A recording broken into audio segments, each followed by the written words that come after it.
Hello and welcome to another episode of Virtual Legality. I'm your host, Richard Hoeg, managing member of the Hoeg Law Business Law Firm of Northville, Michigan. And it must be November because we're talking about YouTube controversies. Thankfully, this November, not as impactful as the FTC and the rattling of the COPPA Saber that I know a number of you really found the channel with last November. A lot of YouTubers, a lot of streamers, influencers, and everybody else involved in this video landscape. But we do have a conversation to be had because YouTube is fundamentally changing part of its business model in a way that will affect particularly smaller video creators, folks that aren't yet in the YouTube Partnership Program, which is the nice euphemistic way of saying, at least before yesterday, that we are going to run ads on our videos and that YouTube and the content creator are going to split the money. We see here on your screen right now a tweet from Team YouTube that says, if you are based in the US, and more on that later, you'll notice that we have updated our terms of service today. Last time we made a terms of service update, many of you had questions, understandably, about what this means for you. So we've broken the update down part by part in our forum, which of course we will be checking out as part of this video. Before we do, I want to give a hat tip to Haladmer at Haladmer on Twitter, who said, hey, I'm kind of curious as to the legal impacts if selected videos include those uploaded prior to this terms of service policy change.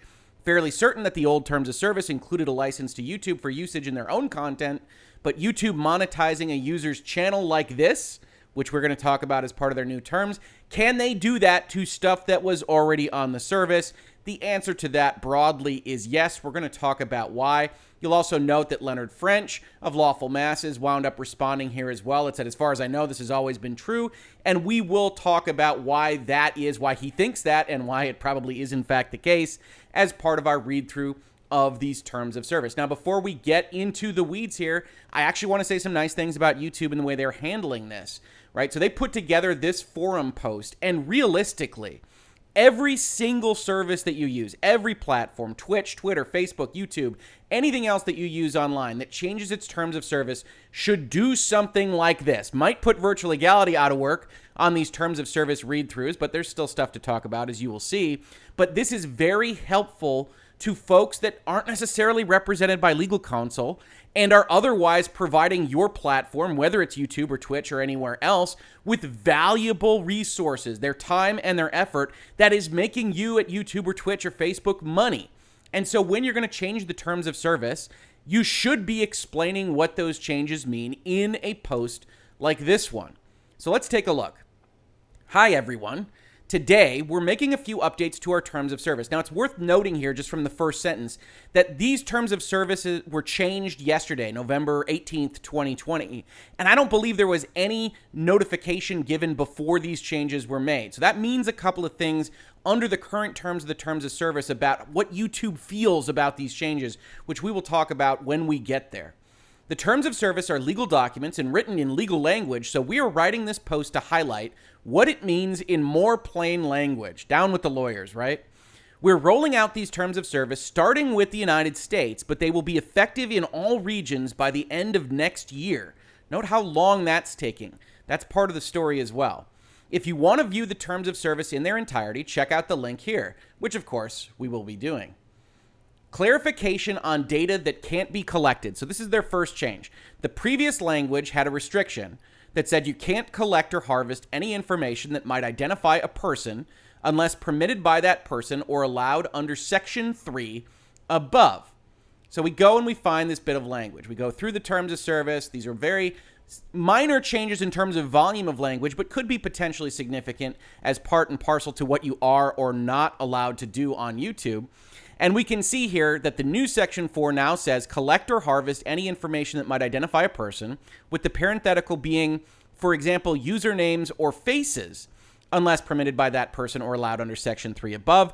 And we always have to check when they have this kind of permissive language. What does Section 3 above do? It basically says that you can do these things, you can access the service, you can collect these things by public search engine or with YouTube's prior written permission. Now, it is worth noting from a kind of legal writing perspective that this is actually a parenthetical 3. This is not a parenthetical 3, but there are no other numbered sections of these terms of service. So I got to believe that this exception is intended to relate to the immediately prior provision about public search engines. We couldn't have YouTube outlawing Google, right? Or with YouTube's prior written permission, which, to be honest, you're not going to get. So why did they add this? What sense does this even make, right? They say, we added or faces to our terms of service to be explicit about what can't be collected. We are adding this into our terms of service to be extremely explicit about what kind of data users cannot collect from YouTube. YouTube has never allowed the collection of personally identifiable information, including data that can be used for facial recognition, under previous versions of our terms of service, but we want to specifically include language around facial data to be even more clear. We take user privacy seriously and want you to feel confident that your data is never being misused. Now, in this particular section, this is really talking about what at least sounds like mass collection of data. They use the term harvest. They also use the term collection, which means that it might just apply to one-off circumstances. But we wouldn't usually think as part of information that might identify a person as faces. Faces are something separate from information. Usually information is your social security number, your address, your phone number, your email, your real name, of course. But faces really haven't been discussed as part of this particular category of things to not do.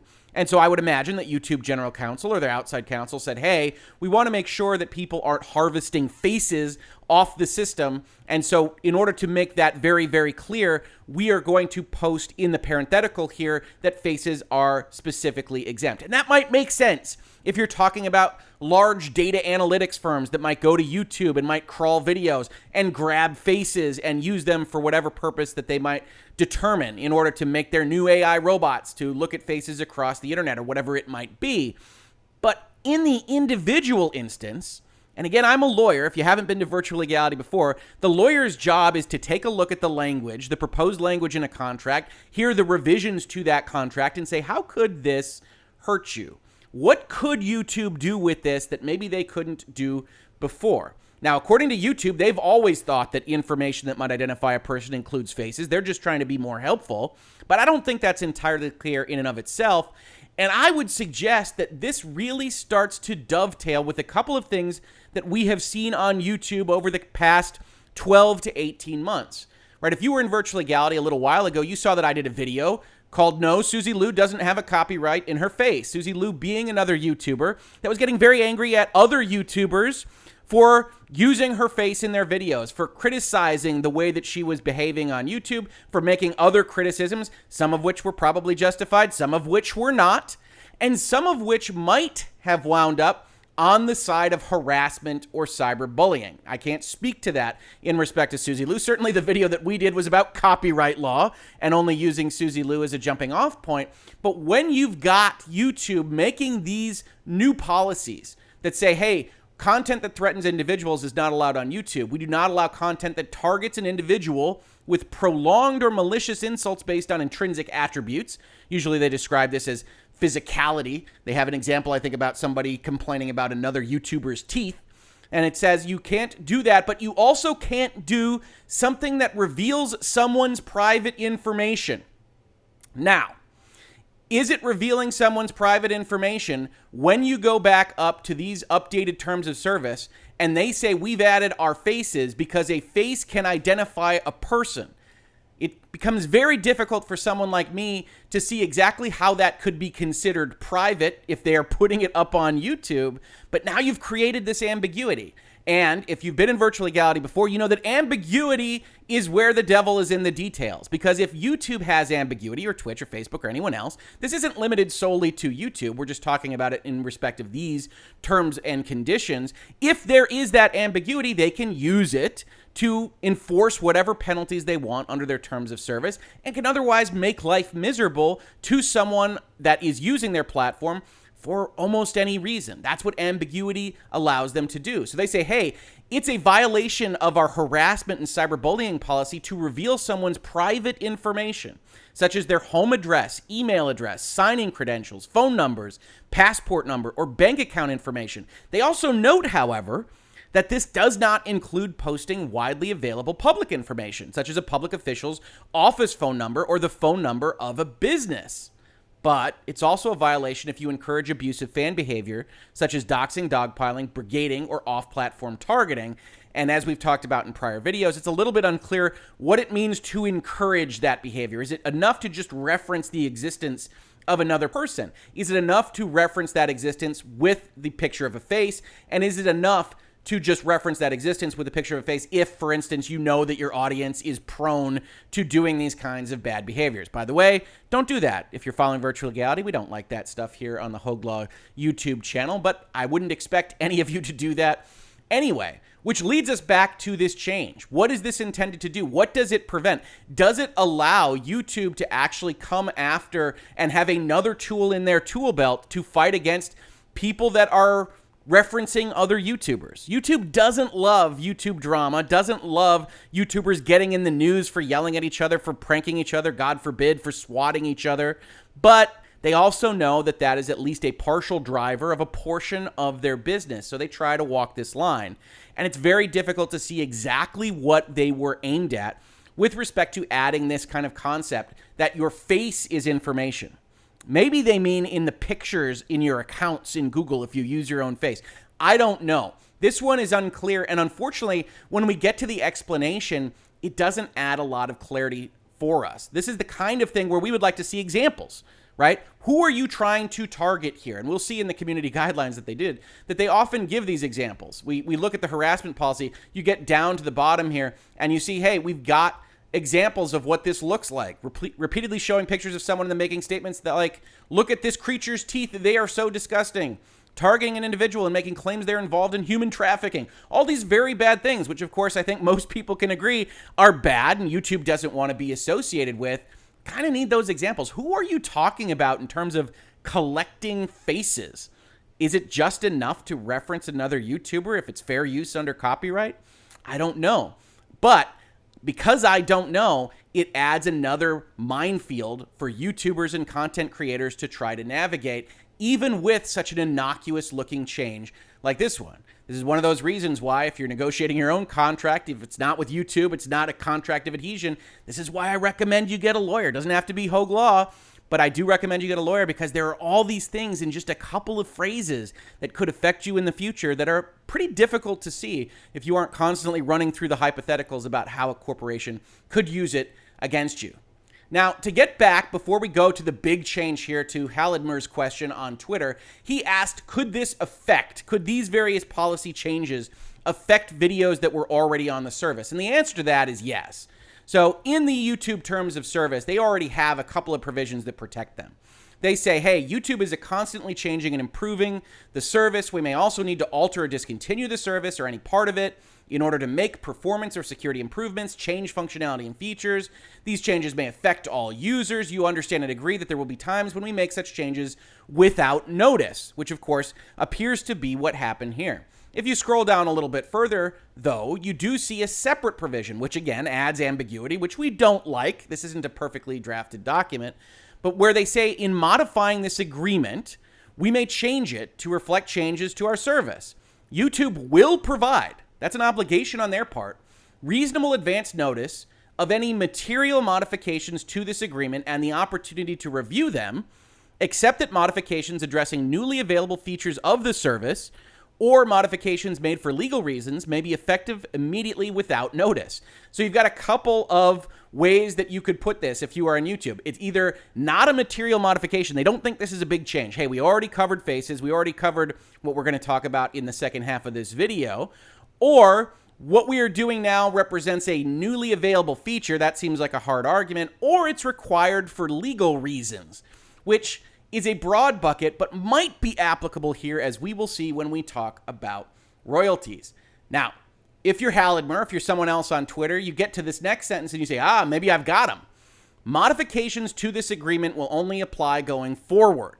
If you do not agree to the modified terms, you should remove any content you have uploaded and discontinue your use of the service. Now, this phrase here, you should remove any content you have uploaded, really gives away the game, right? What we will see YouTube having asserted that they can do under their agreement is that they're going to add ads to videos regardless of whether they're or not they're in the YouTube partnership program. We're going to take a look at that language, of course, but the question is, can that apply if you're not in the YPP to the videos you uploaded 6 years ago and you only have 25 subscribers? Can they put ads on those videos? And the answer to that, even with this modifications to this agreement will only apply going forward, is yes. It means that they can put ads in your videos starting on November 18th and going forward, at least in respective United States users.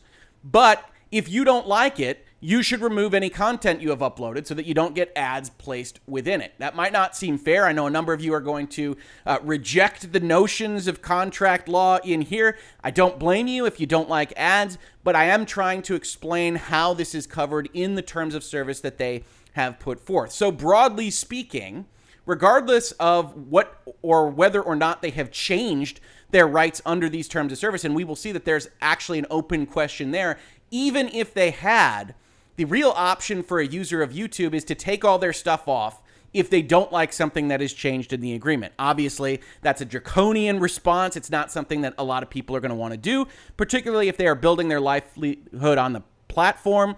But if they are building that livelihood on the platform, then chances are these changes don't actually relate to their particular channel so much. And what is that change? What is the one that people DM'd me and commented to me about and asked me to comment on? It is this new section, the right to monetize. You grant to YouTube the right to monetize your content on the service, and such monetization may include displaying ads on or within content or charging users a fee for access. This agreement does not entitle you to any payments. Starting November 18th, 2020, any payments you may be entitled to receive from YouTube under any other agreement between you and YouTube, including, for example, payments under the YouTube Partner Program, channel memberships, or Super Chat, will be treated as royalties, and if required by law, Google will withhold taxes from such payments. Now, a lot of people wanted to ask me about this, and I have a few things to admit about this, but before I do, I want to talk to you about the context in which this appears. So, this is under the section Your Content and Conduct, and it says you are granting certain rights to YouTube. You retain ownership rights in your content. This video, for instance, remains property of Hoeg Law. However, by uploading it to YouTube, we require you to grant certain rights to YouTube and the other users of the service. For instance, you grant to YouTube the right to use the content in connection with the service and YouTube's business, right? That makes sense. If you have uploaded it to YouTube, it needs to come with permission for YouTube to send it out to other people. We've talked about copyright law and intellectual property law in general, but I, as the creator of this video, have all the rights to distribute and to reproduce and to otherwise sell and transfer the video. I need to give those rights to YouTube if I want YouTube to do what it does, which is distribute it to other users. But note what is also in here, right? We license to use that content in connection with the service, yes, and YouTube's business. This language is doing a lot of work. It means that YouTube can use the video that you've put forth for whatever reasons it deems fit in order to operate its business. It's not limited specifically solely to access to the service, solely to making the functionality of YouTube work. And when we talk about what Leonard French says in his tweet about how he thought this was always the case and that he thought that YouTube could always monetize these videos, I have to admit that before I got on YouTube 2 years ago, coming up on the second anniversary of Virtual Legality in just about a week or so, before I got on YouTube, it was my impression that YouTube was running ads on almost every video that was up on the service, and it was just a matter of getting to a size, a place in respect of YouTube that got you a cut of the revenue that they were receiving for that advertising. Now, that will be the case after November 18th, 2020, but it wasn't the case before then. As I understand it, if you weren't a part of the YouTube partnership program, basically they weren't running ads on your videos at all, and it was only when you signed that YPP contract where you agreed to a revenue split that they ran those ads. But with this language and language like it, because different terms of service would have been in place throughout the history of YouTube, YouTube almost certainly reserved the right to use your videos as it saw fit to run its business. And they always would have been considering how to monetize, how to run the business, how to get profitability out of the business. And now they have flipped that switch, which you don't have to like if you're a content creator, but which I tend to agree with Leonard French and Lawful Masses was always built in to the language and the rights that YouTube had. That doesn't change the fact that they have now flipped that switch, that they are now operating differently, and that might rub some people the wrong way that operate smaller channels, but it does appear to have always been the case. The other thing that you are doing, of course, is that you're licensing rights to other users. You grant each other user of YouTube license to access your content through the service. And it's important to note, right, that that only means that you can access it through the service. So when I use a clip or when I make a reference to somebody else on YouTube or something else that they have said, then I have to go and find an exception under the Copyright Act, under fair use in general, because I'm using it as commentary. But a number of you come into my comments and ask me why I don't use clips so much, and oftentimes I use text screens. That's to really try to be on the side of fair use even stronger than it might otherwise be if you used clips or if you got into trouble with Content ID or otherwise. But you, when you upload a video like I'm doing right now, you grant these rights to YouTube, you grant these rights to other users, and this is essentially what we might call a belt and suspenders type provision. You gave this right up here, but we want to make very clear that you have given us the right to monetize your videos, to sell ads on them, and to realize that money for ourselves, and to not give you anything unless you agree to the YouTube Partnership Program terms. Now, one interesting thing there is the incentive structure, right? So right now, if you think about the partnership program, you have these requirements to join. You might not be familiar with this if you aren't a YouTuber, but you have to have more than 4,000 watch hours in the last year, and you have to have more than 1,000 subscribers. Then you apply, and it takes them a little bit of time, and then in my experience, they approve you, and you make 36 cents a month for a little bit through AdSense, through YouTube, and you don't make much more than that. But the interesting thing here is that YouTube's incentives were aligned with content creators. YouTube only made money if you signed up to the YPP, and so they wanted people to get to that YPP level. YouTube had the incentive to make sure that good videos were getting out to its user base because they made more money when they did, and now that incentive is a little bit misaligned.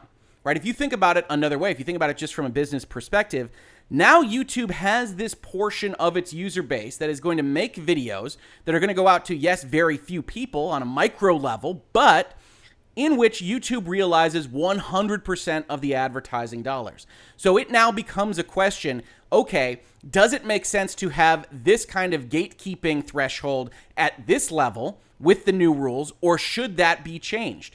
And I think if you look at the economics here, it has to be the case that this number, whatever sense it made in the previous version of the world, where YouTube didn't make any money before you hit these thresholds, is not going to be the same number now after the fact that YouTube makes money before you hit those thresholds. Said another way, it seems likely to me that these threshold numbers will go up, because YouTube makes 100% of the dollars before you can hit those thresholds. And yes, YouTube is aligned broadly in terms of getting people into making millions and millions of dollars on YouTube. God knows that isn't Hoeg law at this point in time. But before that, they would prefer not to split the revenue with you if they had their druthers. They're a corporation. They're interested in profitability.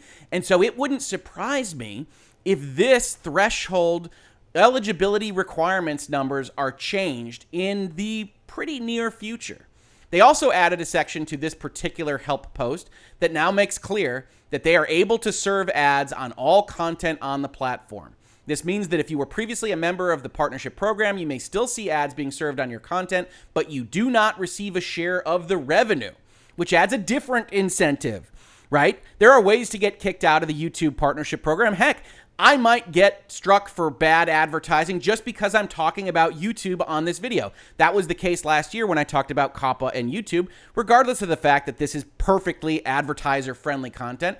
But we might get a little YouTube warning. We might have to go through a manual review, so please tell your friends about the existence of this video. But that tends to make it difficult for the channel to succeed in the videos that follow up because we don't get that rapid approval of going up. It takes a little bit longer, etc., etc. But beyond just those kind of simple foot faults or minefields for somebody like me, you do have the opportunity for YouTube to have somebody with a very high level of viewership, with a big library of videos that is continuing to get views, and for YouTube to say, well, you know what, we think that you're in violation of the partnership program, and so we're going to suspend you, or we're going to kick you off, and you can come back a little bit later. And during the time that you're off the YPP, YouTube is suddenly getting a lot more money. Now, look, I don't necessarily think that YouTube put these things in place, put all these changes in place specifically to do all these very, very bad things. But it is my job to talk to you about the possibilities. And that is one. You've now got an incentive misalignment, which is one of the things that I try to identify when I negotiate contracts. And that is to say that content creators at YouTube now have this misalignment where YouTube has an incentive to maybe do a few bad things, or to take further actions on the margin, to change the eligibility requirements, to be more aggressive about the community guidelines and the partnership program guidelines, and to kick people out further and faster. And so in that context, I do think this is worth noting, even if YouTube always had the basic rights to do this. Now, one other question that people asked was about this second sentence, right? The starting November 18th, we're going to treat this as royalties, and we might withhold taxes from such payments. Now, if you're in the United States, they say this probably shouldn't affect you, right? Their commentary on these two particular provisions are as follows. With respect to the YPP, they say, hey, we added a new section to let you know that starting today, we will begin slowly rolling out ads on a limited number of videos from channels that are not in the partnership program. This means as a creator that's not in the program, you may see ads on some of your videos. Since you're not in the program, you won't receive a revenue from these ads, but you'll still have the opportunity to apply for the program as you normally would once you meet the eligibility requirements. Obviously, there's no promise that those eligibility requirements will stay the same, but that's ultimately what YouTube is asserting they have the right to do here. With respect to the royalties, they say we also updated the terms to mention that any payments from YouTube to U.S. creators, because that's all this particular modification applies to, will be considered royalties from a U.S. tax perspective effective today, November 18th, 2020. Some creators may be required to submit tax information in AdSense and may be subject to U.S. withholding taxes if required by law. U.S. creators will be generally unaffected by these withholding taxes as long as they provide valid documentation. Now, I looked at this, and one of the things that I have to recommend is the same thing that YouTube recommends.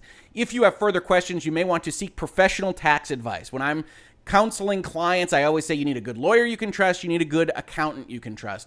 And frankly, I know enough to be dangerous on accounting and financial questions that I would always recommend you go seek out the favorite YouTuber that you have that talks only about accounting. If there is one, that's great. And also link it in this video because I'd love to talk to them as well. But as part of this conversation, we try to suss out what is happening here. Royalties in general, as far as the content creator is concerned, are going to be treated similarly, if not identically, to whatever they might be treated as right now, before November 18th, 2020, whether that was compensation for services rendered, independent contracting, self-employment, however that was being framed, royalties are going to fall in a similar bucket, taxed at a similar rate, and so it's not really that big of a deal to U.S. folks.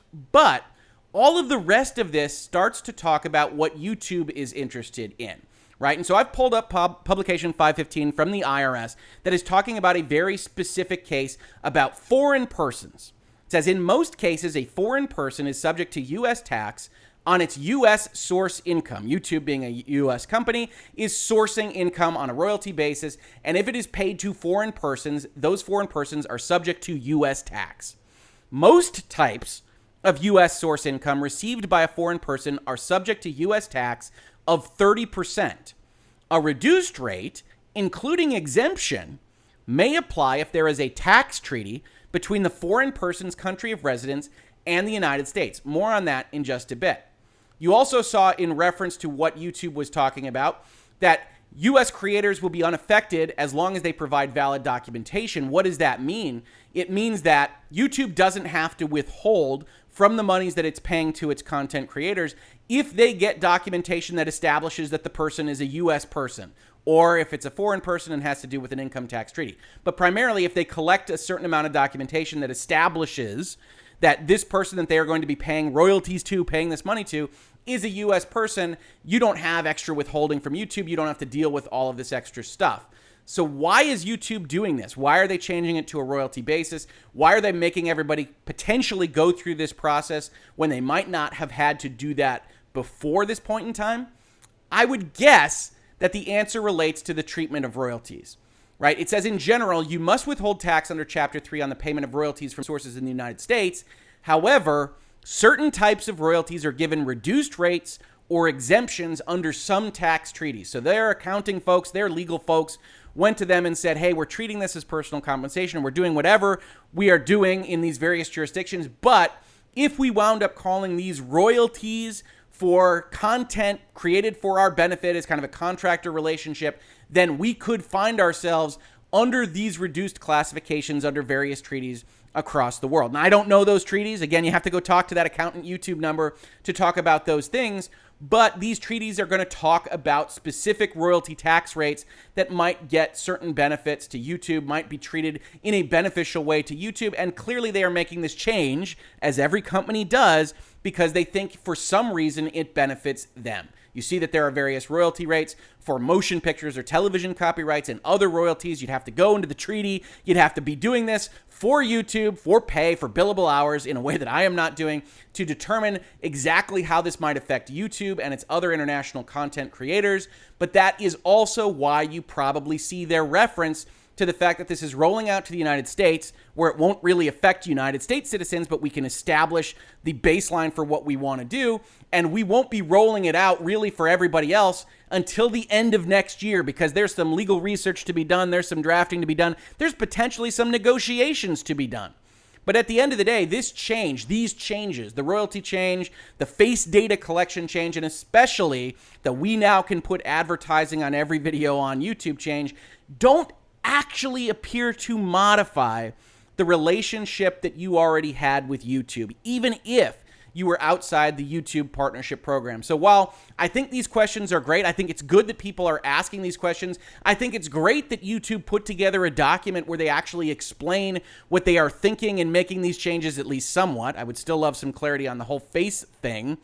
I don't think this is a similar situation to everything that happened with For Kids, Against Kids, Great for Kids, Not Great for Kids, COPPA, the FTC, and everything else. Except for this, I will say that once again, YouTube adding advertisement that you didn't ask for without a toggle to prevent it and putting it on your channel in your content, regardless of whether or not you are in the YouTube partnership program or not, is another example of how YouTube content creators are not in any respect the owners and operators of the website on which their content appears on YouTube. That is and will forever be YouTube and Alphabet and Google and everyone else. And the FTC's continued saber rattling on this point continues to look more and more specious. So hopefully this was educational, informative. These terms of service really don't change a lot, but it is going to affect everybody's use of YouTube, because even those small channels are now going to have advertisements for cars or for politics or for whatever else it might be. If you enjoyed this video, please check out the rest of Virtual Legality. We are talking about this and other issues all the time. We just talked about Twitch's continuing issues with the DMCA, the launch of the PlayStation 5 and the Xbox, how Epic and Apple are treating each other outside of the context of law and new lawsuits in Australia and everything else. We've talked about Dr. Disrespect and Twitch a lot. So if you do like this content, we're talking about the business and law of pop culture, video games, movies, music, entertainment in general. Please do like, subscribe, share, ring bells, tell people that we are here, because we love having new subscribers. We love having these conversations in this space. Otherwise, if you caught this on YouTube, thank you so much for watching. And if you listen to it as a podcast, thank you so much for listening. And I will catch you on the very next episode of Virtual Legality. Virtual Legality is a YouTube video series with audio podcast versions presented as commentary and for education and entertainment purposes only. It does not constitute legal advice and does not create an attorney-client relationship. If you have legal questions about the topics discussed, please consult your own legal counsel.